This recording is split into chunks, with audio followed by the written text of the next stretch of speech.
Forget everything you knew about Lotus. The electric revolution has handed the once iconic British marque a lifeline, and they're grabbing it with everything they've got, and all the money Chinese parent company Geely can give them. This is the Lotus Eletre. Now, apart from having a name like a Bond villain, it is Lotus's first ground-up four-door car. It's also Lotus's first SUV and Lotus's first electric vehicle. The Lotus Eletre is due in Australia around May 2024, priced from $250,000 to $300,000 for all three variants. The range kicks off with an Eletre and Eletre S with 450 kilowatts and all-wheel drive. The Eletre R is the headline act with 675 kilowatts, 0 to 100 in under 3 seconds, and a top speed beyond 260 kilometres an hour. Now, this is the first of 4 planned electric vehicles from Lotus over the next 5 years. The next one we'll see is a 4-door sedan like the Porsche Taycan by the end of this year, followed by a smaller SUV, sort of around your Porsche Macan size. The 4th car will be a sports car, a pure sports car, maybe more of a GT, and we'll see that in 2027. It's all part of Lotus's plan to hit 150,000 sales in 2028. Now, to put that in perspective, last year, Lotus sold 640 cars. In fact, in the 75 years the company's existed, they've moved 110,000 cars. So it's a bold plan. All right, enough about that. Let's now focus on the Eletre. It is a big car, 5.1 metres long, 2 metres wide, not including the mirrors, and 1.63 metres tall. It's also heavy, as we've come to expect of electric vehicles, between 2.5 and 2.7 tonnes in European spec, depending on the variant. All Eletres will be all-wheel drive thanks to motors on each axle. For the base model Eletre and Eletre S, outputs are 450 kilowatts and 710 newton metres. The Eletre R Performance Hero gets a more powerful rear motor, giving it a total of 675 kilowatts and 985 newton metres, and a more rear-biased dynamic driving. 0 to 100 kilometres an hour for the 450 kilowatt Eletre is claimed to be 4.5 seconds. The R is said to do it in 2.95. All right, now the design, while drawing inspiration from Lotuses of the past, is very much about innovation and cutting-edge aerodynamics.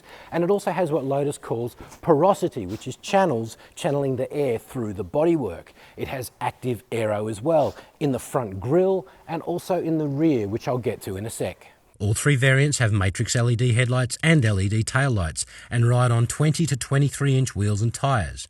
For those who don't like mirrors, Lotus will replace your wing mirrors with cameras twinned with 6-inch displays embedded inside the front doors. And if you need justification for this optional extra, tell your bank manager they lower the coefficient of drag by a further 1.5%. Deployable LiDAR sensors at the top of the windscreen and in the front wheel arches enable Level 3 driving autonomy, but not in Australia. Australian Eletres will come with this hardware, but it won't be enabled in the software until Australian regulations catch up. Now, all Eletres come with 22 kilowatt AC charging or up to 350 kilowatts DC. If you're on an AC charge, Lotus claims that it will recharge to full in about 6 hours. Now, you remember that spoiler I told you about?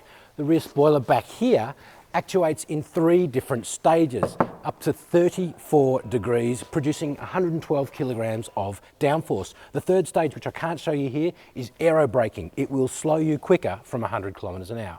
Lotus claims peak charging performance on a 350 kilowatt charger can recharge the battery from 10 to 80% in 20 minutes, or at 120 kilometres of range in just 5 minutes. And you'll know at a glance how charged your car is because lights below the boot lid spoiler illuminate in stages during charging when you lock and unlock the vehicle. Now slide into the interior and the difference to Lotus's past is stark.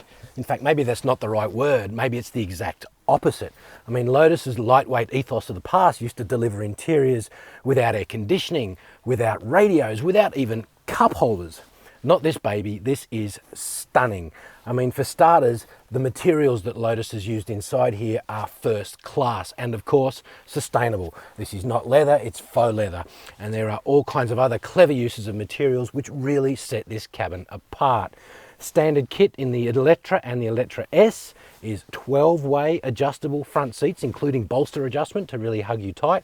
We've got 4-zone climate control. Of course, we've got smartphone mirroring and a 1380 watt sound system. Speaking of which, there are up to 7 displays, digital displays in this car, headlined of course by this massive and stunning 15.1-inch infotainment touchscreen. Now, interestingly, there is a 12.6-inch digital display for all the driver's information, but it's not what you might expect. It's about 1 inch high and 12.6 inches wide, but it really works. There's another one on the passenger side, which gives the passenger the ability to control the audio. And then there is a seriously big 29-inch head-up display, the graphics quality of which are insane. Lotus's infotainment system is a masterpiece called Hyper OS, powered by the Unreal 3D graphics engine, which will be familiar to anyone who's played Fortnite, Final Fantasy, PUBG, or dozens of other graphically intensive games that use this engine. Stepping up to the Eletre S brings goodies like a 2160-watt sound system with 23 speakers, soft door close, privacy glass, configurable ambient lighting, illuminated side sills, and an air purifier. The Eletre R is basically an S with monster motors. It has all the luxury of the S with peerless performance of 675 kilowatts. But we'll get to that in a sec. For now, I'm doing something that is very un-Lotus-like. I'm sitting in the back seat.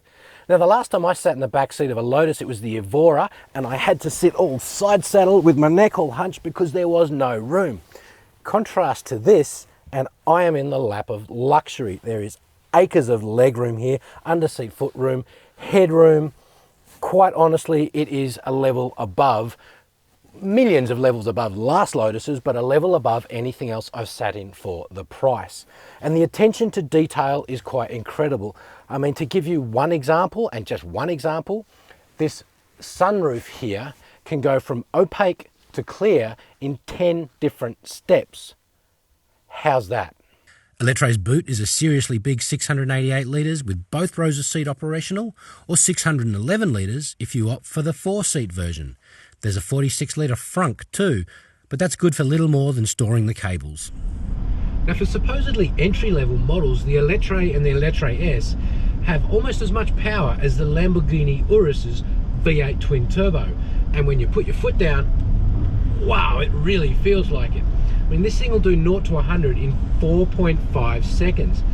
Again, I need to remind you, this is the entry level, 4.5 seconds. And of course, like every other electric performance car, the way it accelerates is really, really addictive. You just want to get on the pedal. I was about to say you just want to get on the gas, but of course, you want to get the electricity working for you. And wow, does it. The Eletre R performance flagship has 675 kilowatts and 985 newton meters. That's well ahead of the current SUV performance king, the Aston Martin DBX 707, which only has 520 kilowatts, let alone the Porsche Cayenne Turbo GT, which has just 471 kilowatts. Now, there was one car that could have given the Lotus Eletre R a run for its money, and that's the Tesla Model X Plaid with 760 kilowatts. Tesla claims 0 to 100 in 2.6 seconds, which is faster than the R. But the Model X is no longer available to order in Australia, so the Eletre R is in the box seat to be the fastest SUV in Australia when it arrives next year. So this is sport mode, so this is probably not going to be 0 to 100 in 2.95 seconds, especially not in the wet. But let's see what it feels like. 3, 2, 1. Oh! It really pushes you back in the chest, doesn't it? It's like someone's sitting on my chest, and that's it. That's 0 to 160. I barely had any time to talk about it. That is quite astonishing. All right, now we'll give track mode a go. So we're in track mode. Cover off the brake. Yeah, cover off the brake with my left foot, and floor the throttle, and then lift off the brake in 3, 2, 1, go. Oh, that's a bit more aggressive. 89, we're already doing 100 and I didn't even say anything. 140, 160, 180 kilometers an hour. Oh, would you be shocked if I told you that is so addictive? You just want to do that again and again, don't you? That is quite incredible. It's quite, dare I say, it's almost frightening how fast and efficient the car is, and how it just, there's no squirm, there's no wriggle. It just kind of hunkers down and fires you out of a cannon. I suppose that kind of makes sense, because while we probably didn't do 2.95 seconds here, we would have got close, and if we had, we're talking about almost 9.8 meters per second acceleration, which is 1G. It's like falling out of an aeroplane. I've done that. This is more fun. It does start to ease off a tad over 100 kilometres an hour, or at least I'm told it does. It really doesn't feel like it though. The two-speed transmission on the rear motor, kind of like Porsche's Taycan and Audi e-tron setup, ensures it continues hitting harder above 100 kilometres an hour and delivers a top speed of close to 265. But that's it. That's the end of our run, thank God. We hit 180 before I was told to lift off. It is exhilarating and it is insane. And I want to do it again, which is bizarre because I'm not a fan of roller coasters. Performance like that is the ultimate EV party trick, but it does come at a cost to driving range. The Eletre R can do a claimed 490 kilometres on a single charge, but it'll do a lot less if you drive like that too often. Active air suspension with adjustable damping is standard on all three variants. The Eletre R gets active roll control, which keeps the car flatter in corners, and active rear steering, which promotes stability at high speed and manoeuvrability at lower speeds. But you can option those two things on the Eletre and the Eletre S. Now, all Eletres have at least 5 driving modes, starting with Tour, Range, Sport, and Off-Road. All do what you would suspect based on their titles. Individual mode, the 5th one, lets you customise individual settings for your liking. Of course, if you respect the powertrain, Lotus claims that you'll get up to 600 kilometres of motoring on a single charge. But if you do what I'm doing a fair bit, you're not going to see that much. So far, the computer's telling us we're doing about 24, 25 kilowatt hours per 100. It's not too bad for a heavy car, 2.5 tons.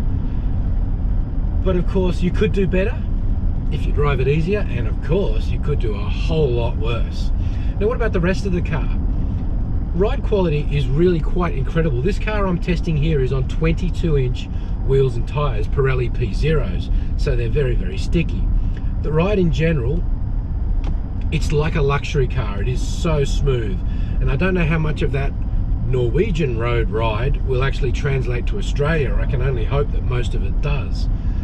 It is slightly busy, and it's not the suspension so much as what Lotus has done with the steering in order to make sure that it is trying to give you what Lotuses should give you.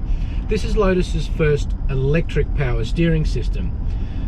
So they've gone to some lengths to make sure that it gives the feedback that a Lotus should. For example, they've bolted the steering rack straight onto the subframe instead of having rubber bushings or anything to try and iron out some of the bumps and lumps. That does mean you feel the road more, but it also does mean the steering is more direct than it otherwise could be. Now, the Eletre R gets an additional driving mode called track mode. As you'd expect, that lowers the ride height, firms up the suspension, it sharpens the powertrain response, and raises the ESC threshold, so the driver has a more connected feel to, well, everything really. And to help you manage all of that performance, Lotus has come up with an in-house solution they call Integrated Chassis Control System, which basically manages all of that and the torque distribution, along with active aero, roll control, and the ESC, again, to give the driver as much control as possible. Ultimately, even though the Eletre is a very big and very heavy SUV, it feels more dynamic, more agile, and more in sync with the driver than it has any right to. It's really quite incredible how Lotus has pulled this off. You could argue that it is Lotus after all. If anyone can do it, surely they can. Okay, now let's talk about autonomy, which is becoming increasingly common these days, even on cars like this, that are supposed to be all about the driver. The Eletre has 34 sensors in total, including 4 deployable LiDARs, 6 radars, 7 high-def cameras, and 12 ultrasonic sensors, all working together to give the car an incredibly detailed 360-degree understanding of its surroundings, and Level 3 autonomy. In fact, Lotus says the hardware is future-proofed for Level 4, neither of which are legal in Australia right now. And it's all managed by an NVIDIA GPU, which can handle an insane 500 trillion operations per second. But that also shows the processing power necessary to deliver even basic autonomy that we human drivers do intuitively. Okay, what else do you need to know? The Eletre has 2 levels of user-chooser regenerative braking, and the braking system uses the electric motors to retard the car first before calling on the actual brakes if heavy braking is required. And yes, before you ask, the Lotus Eletre can be used as a tow vehicle for loads up to 2,250 kilograms. But why would you get Maccabee Diva to tow your car? So there you have it, the Lotus Eletre, the car that heralds a brave new, globally relevant era for the once myopic British sports car brand. Ever since Porsche trotted out the Cayenne in 2002, we've grown used to exclusive sports car companies building SUVs to bankroll their businesses. But if there is a quintessentially sports car company whose very fibre speaks to compact, lightweight, agile, it's Lotus. And yet here we are testing a big, heavy Lotus electric SUV because the company's survival demands it. And people are going to love it. It is a compelling and convincing car. The biggest challenge Lotus will face with the Eletre is convincing wealthy buyers that this is a true alternative to Porsches, Ferraris, Lamborghinis and other exotica in the upper luxury performance market. People buying in that stratosphere aren't just buying because they want the best, they're also buying it because everybody else knows they've got the best. And for Lotus to reshape its brand to that level of instant understanding and acclaim will take time, and more than just one amazing SUV. But this Eletre is one hell of a first step. Now thanks for watching, I really do appreciate your time and I hope you've enjoyed this video.